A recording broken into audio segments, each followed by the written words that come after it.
हम वापस से रिवीजन करेंगे जो मैंने नेक्स्ट पढ़ाया था। सामाजिक अध्ययन का जन्म कौन से शहर में और कहाँ हुआ था, उनको मान्यता विषय के रूप में कब मिली थी, इनका स्वरूप कैसा और कब बना था, भारत में इसका जन्म कहाँ हुआ था और कितने विषय जोड़े गए थे। अमेरिका में सामाजिक अध्ययन का जनक कौन है, भारत के में संपूर्ण जगह सामाजिक अध्ययन की शुरुआत कब हुई थी, पहले कब हुई, प्रथम में सामाजिक अध्ययन का जनक कौन है। जहाँ हम अमेरिका में सामाजिक अध्ययन का जनक देखते हैं ना, तो सामाजिक अध्ययन का जनक कौन है। उसके बाद सहसंबंध के जनक भी कौन है, वो भी आज ही पढ़ाऊंगी मैं आपको। सहसंबंध के उद्देश्य, सहसंबंध के प्रकार, ये सब आज पढ़ेंगे। आज हमारा टॉपिक रहेगा सामाजिक अध्ययन की विशेषताएं। उसके बाद पढ़ेंगे सामाजिक अध्ययन की अवधारणाएं जो नवीन है, परंपरागत हैं। फिर पढ़ेंगे सामाजिक अध्ययन की प्रकृति व क्षेत्र। फिर हमें देखेंगे सामाजिक विज्ञान शिक्षण का महत्व, सामाजिक अध्ययन का अन्य विषय के साथ संबंध, शाब्दिक अर्थ। उसके बाद इसके देखेंगे जनक कौन है, फिर इसकी परिभाषाएं कौन कौन सी हैं। ये सभी अन्य परिभाषाएं हैं किसकी, सामाजिक सहसंबंध की। कोशिश करूंगी कि वीडियो पूरा हो जाए। सहसंबंध के उद्देश्य, यह सहसंबंध के प्रकार भी पढ़ेंगे हम। विद्यालय के अन्य विषयों के साथ सहसंबंध है ना, ये सब पढ़ेंगे। थोड़ा सा हम रिवीजन कर लेते हैं। नेक्स्ट पार्ट में पढ़ा था मैंने कहा आपको कि सेकंड ग्रेड की शिक्षण विधियां या सामाजिक अध्ययन, जो पहला मैंने 35 या 30 मिनट का वीडियो वो बनाया, आज ये दूसरा वीडियो, ये सेकंड ग्रेड के साथ में भी है और रीड के भी साथ में। फर्स्ट और सेकंड यूनिट है ना, ये दो पूरी यूनिट सेकंड ग्रेड और रीड के अकॉर्डिंग ही है। तो जहाँ हम सामाजिक अध्ययन की संकल्पनाएं, परिभाषाएं, ये सब पढ़ेंगे ना, विशेषताएं, अर्थ, क्षेत्र, फिर सहसंबंध। उसके बाद पढ़ेंगे सामाजिक अध्ययन के उद्देश्य, वो भी सेकंड ग्रेड में भी आते हैं और रीट में भी आते हैं। पहले हम पढ़ेंगे सामाजिक अध्ययन का जन्म कहाँ हुआ था। ये मैंने कल पे नेक्स्ट वीडियो में पढ़ाया था आपको कि सामाजिक अध्ययन का जन्म यूएसए के कनाडा में हुआ था। कनाडा में कौन सा शहर था, मेडिसन शहर में हुआ था। कहाँ, अमेरिका में। कब हुआ था, 1892 में हुआ था। वैसे सामाजिक अध्ययन की शुरुआत विषय के रूप में अमेरिका में हुई थी, लेकिन रियल में ब्रिटेन में इसकी सर्वप्रथम शुरुआत हुई थी।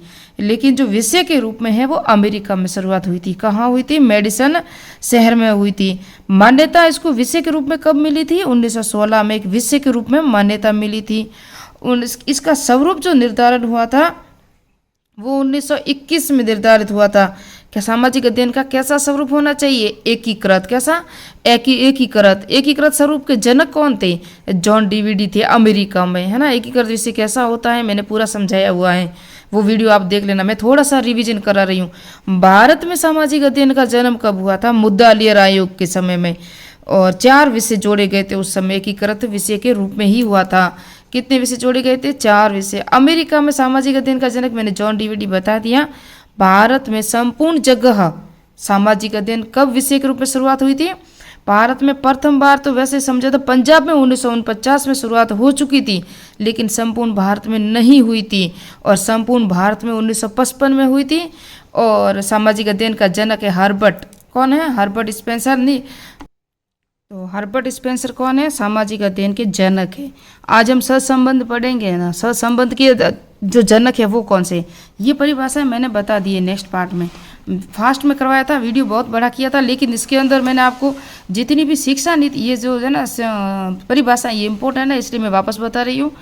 परिभाषाएं जो इम्पोर्टेंट है, और मैंने वहाँ पढ़ाया था शिक्षा नीतियाँ, एनईपी, नवीन शिक्षा नीति, न्यू एजुकेशन पॉलिसी 2020 को पूरा डिटेल से, छात्र शिक्षक अनुपात, नई शिक्षा के अनुसार साक्षर शिक्षक अनुपात क्या होना चाहिए, वो भी मैंने पढ़ाया हुआ है।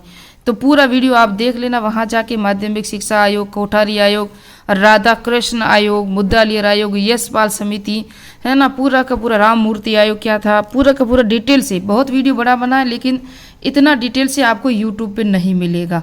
आज भी पूरा डिटेल से जितना पढ़ा जाएगा उतना ही पढ़ेंगे, लेकिन पढ़ेंगे पूरा डिटेल से, आपको और कुछ चीज़ें अलग से खोजनी नहीं पड़ेगी। तो इसकी विशेषताएं पढ़ लेते हैं, फिर उसके उद्देश्य भी अभी हमें पढ़ने हैं। अभी आज हम सहसंबंध वगैरह पूरा कर लेंगे।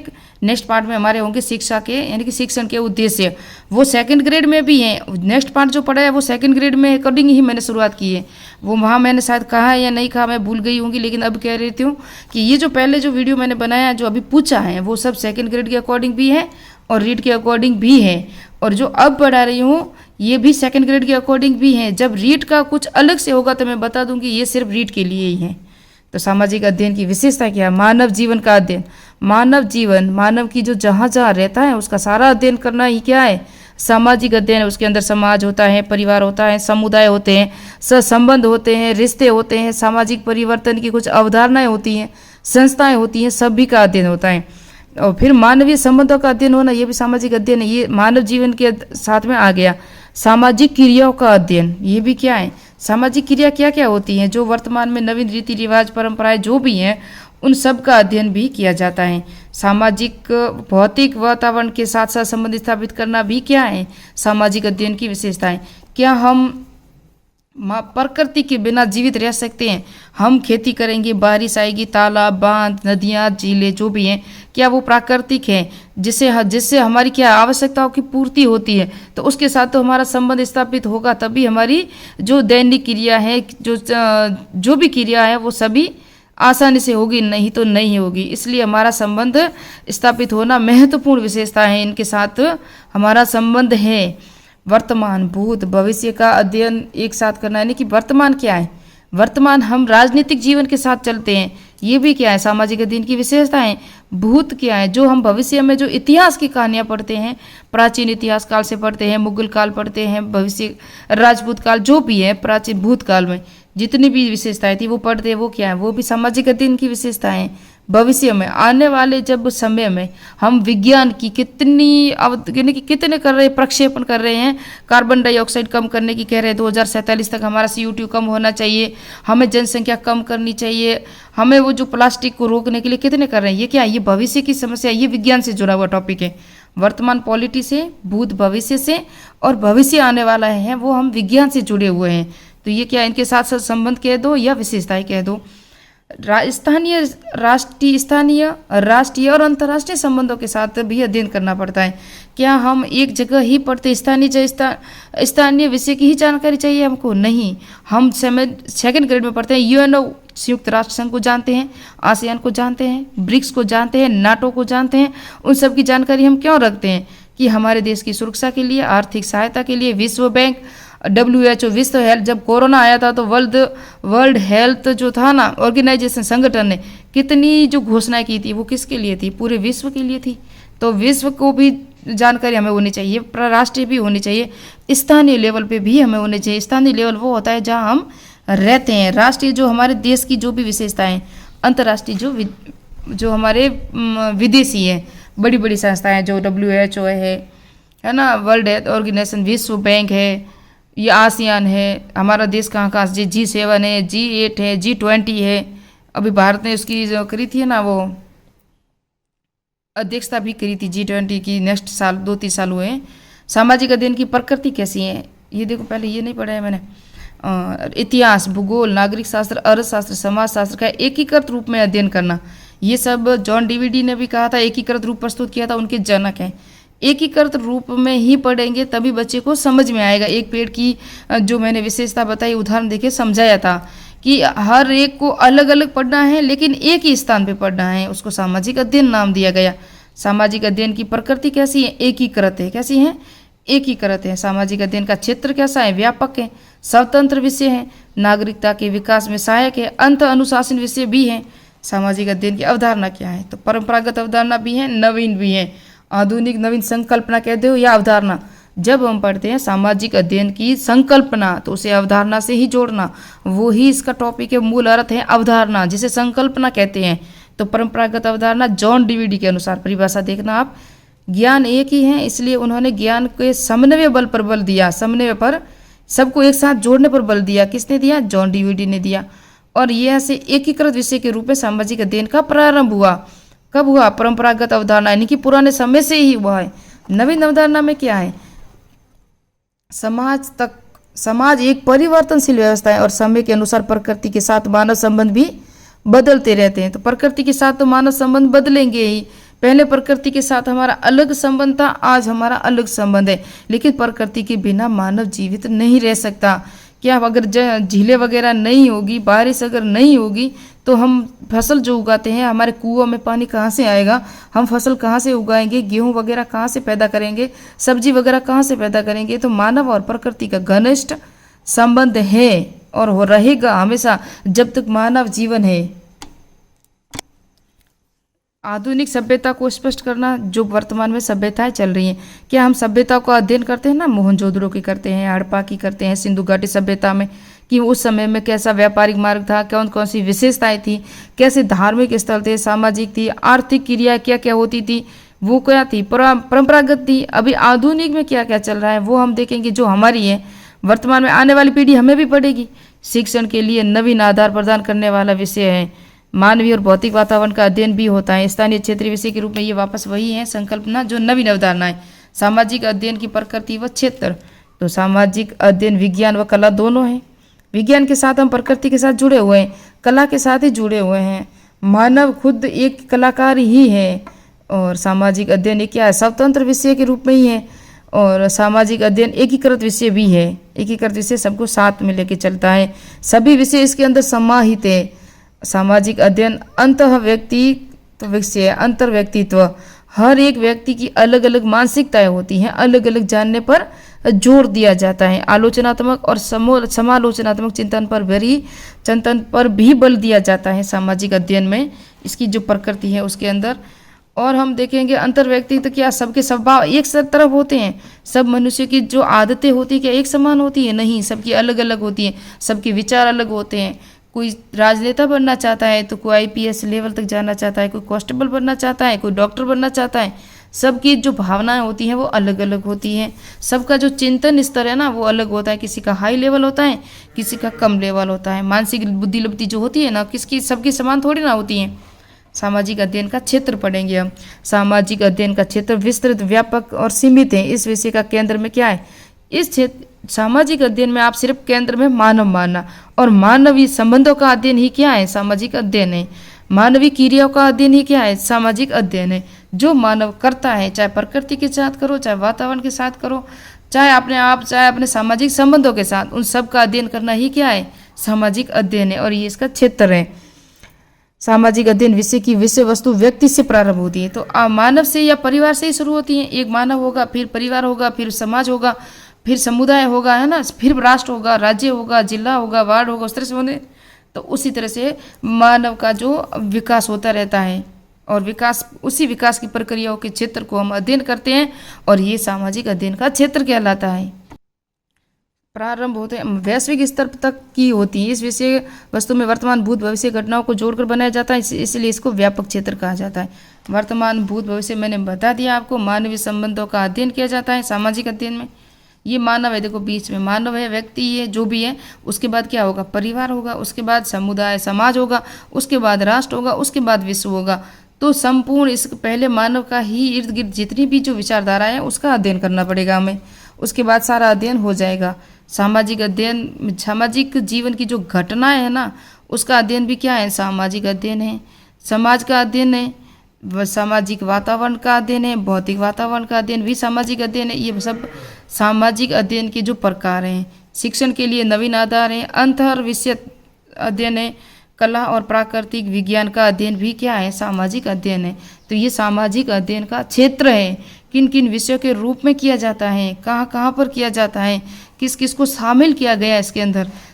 जहाँ तक आपको देखना है सिर्फ इतना ही इसकी परिभाषा में याद रखना है कि मानव की समस्त सामाजिक संबंधों का अध्ययन, मानवीय क्रियाओं का अध्ययन और मानवीय वातावरण का अध्ययन जहाँ मनुष्य है, बस यही है सामाजिक अध्ययन है।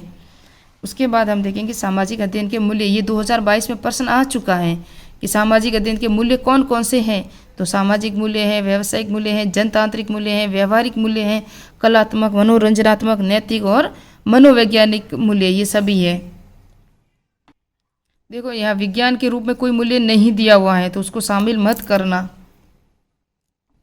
सामाजिक अध्ययन का महत्व, अब जॉन वी माइकल्स इसकी परिभाषाएं देख लेते हैं पहले थोड़ी सी। एक तो बाकी जो वही है जो मैं पढ़ाती आ रही हूँ। सामाजिक अध्ययन में ज़्यादा डीपली पर्सन नहीं आता, इसकी परिभाषाएं आएगी या इसका अध्ययन क्षेत्र आएगा या उसकी विशेषताएं जो हमने अभी पढ़ी है, अतीत, यानी कि जो वर्तमान है, भूत है, भविष्य की क्रियाओं का अध्ययन किया जाता है। यही तो है इसके अंदर एकीकृत विषय है। और देखो जॉन वी माइकलिस के अनुसार सामाजिक विज्ञान का केंद्रीय कार्य शिक्षा में केंद्रीय उद्देश्य के समान है, लोकतांत्रिक नागरिकता का विकास करना। व्यक्ति को, एक जो व्यक्ति होता है ना, उसको सुदृढ़ नागरिक बनाना, एक अच्छा व्यक्ति बनाना। सामाजिक विज्ञान का लक्ष्य स्वतंत्रता, विश्वास, परस्पर सम्मान जैसे मानवीय मूल्यों का सुदृढ़ आधार तैयार करना। सामाजिक विज्ञान की शिक्षण का लक्ष्य विद्यार्थियों में आलोचनात्मक, मानसिक और नैतिक क्षमता का विकास करना। आलोचनात्मक विकास क्या होता है पता है आपको? मानसिक विकास, आप जिसको देख रहे हो उसको थोड़ा सा पीछे जाके भी देख सकते हो। वर्तमान अध्ययन जो भी है, तो ये जो देख रहे हैं हम, जैसे कि प्रकृति के साथ भी देख ले रहे हो, तो ये झील है, कैसे बनी है, किस तरह से बनी है, तो इसकी जो हम विशेषताएं वगैरह देखते हैं ना, तो हमारे कुछ काम आती है, तो कुछ नेगेटिव पॉइंट भी होते हैं इसके अंदर। इसके अंदर आलोचना में क्या होता है कि कोई बच्चा अगर अंदर गिर जाए तो उसकी डेथ भी हो सकती है, तो उसके लिए बचाने के क्या उपाय होने चाहिए, इसे कहते हैं आलोचनात्मक कहते हैं। नदी जा रही है तो नदी के सामने बोर्ड वगैरह भी लगाना चाहिए, जिस तरह से बारिश का मौसम है इसलिए मैं समझा रही हूँ कि वहाँ न जाए। कुछ ऐसे बोर्ड है, कुछ ऐसे पॉइंट है जिसको दोनों तरफ से हम देखेंगे ना, तब हमारा मानसिक विकास अच्छा हो जाएगा। अच्छा होता है, बच्चे की सुदृढ़ जो मानसिक बुद्धि लगती है ना, वो अच्छी हो जाती है। मानसिक और नैतिक क्षमता का विकास करना, मानव के वातावरण में समाज, जिस तरह आलोचनात्मक वो होता है, जिस तरह हम जाते हैं, कोई बच्चा नशा करता है ना, तो नशे करने में उसको कहते हैं हम कि इससे क्या होता है, हमारा हानिकारक है, स्वास्थ्य पर इसका गलत असर पड़ता है। ये आलोचनात्मक दृष्टि से देखते हैं उसको कुछ लोग नहीं, हमेशा ही कुछ आलोचनाएं होती हैं, वो बच्चों को हमको समझानी पड़ती हैं कि ये गलत कार्य है, इसको नहीं करना चाहिए, ऐसा करेंगे तो अच्छा हो जाएगा। मानव के वातावरण में समायोजन करने में ये सहायक है आलोचनात्मक जो दृष्टिकोण है।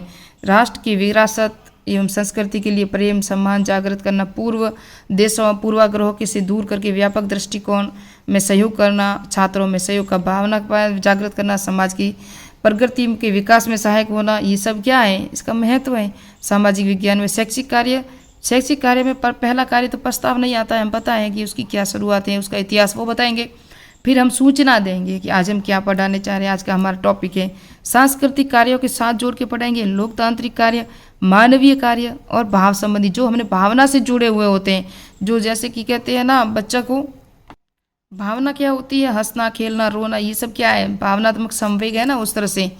तो किसी के साथ दया का भाव लगाना, किसी के साथ गुस्से के साथ हम प्रवेश आते हैं, किसी के साथ हम सहयोग के साथ प्रवेश आते हैं, साथ में से आते हैं, इस तरह से आपको याद रखना है। ये होती है भावनात्मक। लोकतांत्रिक जो समाज के लिए, हम समाज के लिए क्या क्या कार्य करते हैं, बच्चे को किस तरह से विकसित करना चाहिए कि वो समाज के कार्य में सहयोग कर सके, वो आगे जाके उसको भावनात्मक वो होता है, वो बात करने, अपनी बात रख सके स्पष्ट तौर पे, अपने भावनाओं को व्यक्त कर सके, है ना। ये सब क्या है, इसकी जो शैक्षिक कार्य है बच्चे को सुदृढ़ बनाने के लिए।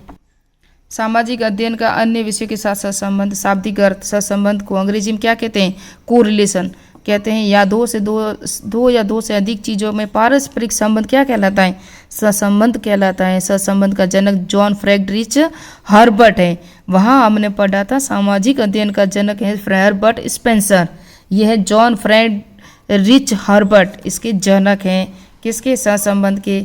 इसका जो संबंध है, मानव समवाय संबंध, सहसंबंध, विभिन्न विषयों के में पारस्परिक संबंध करके पढ़ाया, अर्थात विषयों को जोड़कर पढ़ाना क्या है, सहसंबंध है। एक दूसरे विषय को जोड़ते हैं ना हम। मैंने अभी कहा कि इतिहास में हम देखेंगे तो प्राकृतिक घटनाओं को साथ जोड़ेंगे, वर्तमान में देखेंगे तो क्या हम पॉलिटी के विषय भी देखेंगे, इतिहास के वही बनेगा जो रह चुका है। वर्तमान में पॉलिटी में जो विषय चल रहे हैं, विज्ञान में जो विषय चल रहे हैं, नवीन प्रक्षेपण हो रहे हैं, नवीन खोजें हो रही हैं, उन सबको साथ जोड़ के पढ़ाएंगे हम। पढ़ाना ही क्या है, सहसंबंध कहलाता है। सहसंबंध की परिभाषा क्या है, बर्नार्ड के अनुसार सहसंबंध स्कूलों के विषयों को यथासंभव एक दूसरे से संबंध करके पढ़ाने का प्रयास है। डमविले के अनुसार, डमविले एक विषय को दूसरे विषय के अधीन करके सिद्धांत को साधारण यानी कि सहसंबंधों के नाम से उल्लेख किया गया है। JF John Frederick Herbert. पाठ्यक्रम के विषयों को इस प्रकार व्यवस्थित करना की चाहिए कि विषयों के शिक्षण में दूसरे विषय के ज्ञान को सहायता मिल सके। एक विषय ऐसा पढ़ाना चाहिए जैसे हम पॉलिटी में, राजनीतिक विज्ञान में जब पढ़ते हैं, राज्य की अवधारणा पढ़ते हैं तो संविधान संशोधन भी पढ़ते हैं, संविधान संशोधन पढ़ते हैं तो यहाँ हम जो पॉलिटी में पढ़ते हैं ना, विधान परिषद है, विधानसभा है, वो सब पढ़ते हैं। तो उसके साथ जोड़ के हम क्या पढ़ते हैं, केंद्र लेवल का भी पढ़ते हैं ना, जैसे लोकसभा, राज्यसभा, एक दूसरे को मिलान हो गया। केंद्र लेवल पे मुख्यमंत्री है तो राज्य लेवल पे क्या है, प्रधानमंत्री, सॉरी, केंद्र लेवल पे प्रधानमंत्री है तो राज्य लेवल पे मुख्यमंत्री है। केंद्र लेवल पे राष्ट्रपति को पढ़ते हैं तो राज्य लेवल पे हम क्या पढ़ते हैं, मुख्यमंत्री पढ़ते हैं। इस तरह से एक दूसरे को रिलेट करके पढ़ाना ही क्या है, किससे एक दूसरे विषय की ज्ञान में सहायता मिलती है हमें। संबंध की अवधारणा, ज्ञान एक ही है, अधिगम में स्थायित्व आता है। अभ्यास और प्रशिक्षण से क्या होता है, अधिगम होता है। ज्ञान अखंड है, मस्तिष्क विभाजित है, अर्थात एक ही है। मस्तिष्क अविभाजित है, उसका कोई खंडन नहीं किया जा सकता, लेकिन एक ही है। सहसंबंध के उद्देश्य क्या क्या है वो देखेंगे अभी हम। पाठ्यक्रम के भार में कमी करना, पाठ को रोचक व आकर्षण बनाना। बच्चे को हम जब सिखाते हैं ना, पढ़ाते कक्षा में जाते हैं तो क्या पढ़ाएंगे हम पता है, आराम से पहले कुछ स्टोरी समझाएंगे, थोड़ा सा हम कुछ अच्छे से उसकी प्रस्तावना बहुत अच्छी रखेंगे, तभी वो रोचक बनेगा और बच्चे को वो उसमें पढ़ने में रुचि उत्पन्न होगी। तभी वो रुचि उत्पन्न होगी तो वो ध्यान लगा के पढ़ेगा। ज्ञान के समग्र रूप से परिचित कराना, विद्यार्थियों को व्यवहारिक ज्ञान भी देना चाहिए, ये भी इसके उद्देश्य हैं। सहसंबंध के श्रम, शक्ति, समय की बचत भी करना चाहिए। जल्दी भी नहीं होनी चाहिए पढ़ाने को और कमी भी नहीं होनी चाहिए, यानी कि स्पष्ट, स्मार्ट स्टडी किसे कहते हैं, आराम से ऐसा पढ़ाया जाए कि बच्चे को दिमाग में फिट हो जाए। सामाजिक अध्ययन के साथ साथ दूसरे विषयों का भी ज्ञान देना चाहिए। सामाजिक अध्ययन पढ़ते हैं तो सामाजिक अध्ययन के साथ क्या, नागरिक शास्त्र भी आती है, अर्थशास्त्र भी आती है, लोक प्रशासन भी आती है, उन सबको भी साथ लेके पढ़ाना चाहिए। सहसंबंध के प्रकार कौन कौन से हैं, एक पार्श्विक सहसंबंध, जैसे लंबवत सहसंबंध, आंतरिक सहसंबंध, जिसको दो भागों में बांटते हैं, भौतिक भूगोल, जैसे मानव भूगोल, सबका अध्ययन करते हैं ना, भौतिक भूगोल में ही मानव भूगोल का अध्ययन करते हैं। तो ये क्या है, एक पार्श्विक सहसंबंध। दूसरा है बहुपार्श्विक सहसंबंध, जिसे क्षैतिज सहसंबंध कहते हैं। क्षैतिज सहसंबंध में हिंदी, विज्ञान, सामाजिक, गणित सभी आ जाते हैं, जिसको बाह्य सहसंबंध को जोड़ के पढ़ाना, जिसे बहुपार्श्विक, सभी विषयों को, बहु यानी ज़्यादा विषयों को साथ में जोड़ के पढ़ाना। सहपार्श्विक सहसंबंध सामाजिक विज्ञान में, जैसे सामाजिक विज्ञान तो है लेकिन उसके साथ हम पृथ्वी भूगोल को भी साथ ही पढ़ा रहे हैं। तो पृथ्वी की आंतरिक संरचना पढ़ाएंगे, उसके अंदर हम पढ़ाएंगे भूकंप किस तरह से आते हैं, पृथ्वी की आंतरिक संरचना किन से बनी हुई है, कितनी परतें हैं, ये सब जोड़ के बनाना क्या है, सहपार्श्विक सहसंबंध है। और अब हम आगे देखते हैं, विद्यालय के साथ अन्य विषयों के साथ संबंध पढ़ेंगे नेक्स्ट पार्ट में, इतना ही है। उसके बाद हम पढ़ेंगे शिक्षण के उद्देश्य, है ना, सामाजिक विज्ञान के उद्देश्य या शिक्षण के उद्देश्य। तो मिलते हैं नेक्स्ट पार्ट में, नेक्स्ट वीडियो में। मेरे चैनल को सब्सक्राइब कीजिए, लाइक कीजिए, कमेंट कीजिए। आपको किस तरह की वीडियो चाहिए, आपको कौन से टॉपिक की वीडियो चाहिए, तो वो भी मुझे कमेंट करके ज़रूर बताएं। और शिक्षण वीडियो का जो पहला वीडियो है ना 30 मिनट का पूरा डिटेल से बनाया हुआ है, सेकेंड ग्रेड और रीट के दोनों के अकॉर्डिंग है। रीट में तो ऊपर से वहाँ से प्रश्न एक भी बाहर नहीं जाएगा, और सेकंड ग्रेड में भी 100% वहाँ से प्रश्न बाहर नहीं जाएगा। जो मैं शिक्षण विद्या पढ़ा रही हूँ यहाँ से प्रश्न एक भी बाहर नहीं जाएगा। तो मिलते हैं नेक्स्ट बार में। मेरे चैनल को सब्सक्राइब कीजिए, आप भी मुझे कमेंट करके बताइए। और रीड के अकॉर्डिंग जो शिक्षण की पृथ्वी की गतियाँ हैं वो मैंने एक पार्ट पढ़ाया है, अभी पूरा इस पढ़ाई दूसरा पार्ट भी आएगा आपके पास। और वो सेकंड ग्रेड के अकॉर्डिंग भी चल रहे हैं, जो भूगोल के अकॉर्डिंग। इतिहास में भी सिंधु घाटी सभ्यता जो पढ़ी है ना, वो रीड में भी है, सेकंड ग्रेड में भी है। वो मैंने सिर्फ 10 मिनट में पढ़ाई है, 10-15 मिनट में शॉर्ट नोट्स दिए। बाकी डिटेल से पढ़ाई हुई तो सिंधु घाटी सभ्यता की अलग से प्ले लिस्ट पढ़ी हुई है। सेकंड ग्रेड में समाजशास्त्र पूरा मैंने पढ़ाया हुआ, उसकी MCQ ही जब टाइम होगा तो करेंगे। लोक प्रशासन भी मैंने लगभग पढ़ाया हुआ है। दर्शन शास्त्र के भी पढ़े हुए हैं वीडियो। तो आपको जो अच्छा लगे मेरी प्ले लिस्ट खोले मेहर टीचिंग में, और आपको सभी मिलेंगे। और RBSC की जो पुस्तकें थी वो भी पढ़ाई हुई है। और मिलते हैं नेक्स्ट पार्ट में, है ना।